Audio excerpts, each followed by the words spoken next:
Rien de grand ne s'est fait en un jour. Dieu aurait très bien pu claquer des doigts et créer le monde en un instant. Mais il a choisi de le faire en 7 jours. Pourquoi?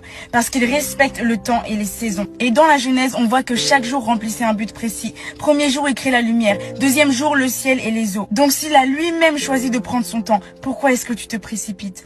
Cours plus vite que Dieu et c'est les regrets qui vont te rattraper. Mais cours au rythme de Dieu et c'est sa grâce qui va t'accompagner. Le problème, c'est qu'on n'aime pas attendre. On veut tout de suite parce qu'on peut tout avoir facilement. Mais s'il te plaît, ne sois pas pressé de vivre des choses qui ne font pas partie de la saison dans laquelle tu es. Reste concentré et respecte le timing de Dieu. Parce qu'en vérité, une bénédiction vécue au mauvais moment peut devenir une malédiction. C'était une bonne chose au départ, mais parce que tu es hors du temps de Dieu pour toi, ça devient mauvais. La Bible dit dans Ecclésiaste 3 qu'il y a un temps pour toute chose. Si tu es étudiant, applique-toi à réussir tes études. Si tu es célibataire, prends le temps de te connaître. Si tu es parent, élève tes enfants du mieux que tu peux. C'est pour une saison. J'aimerais dire à quelqu'un d'arrêter de se comparer aux autres. Tu es exactement là où tu dois être. Tout directeur a déjà été employé, tout enseignant a déjà été élève et tout adulte a déjà été enfant.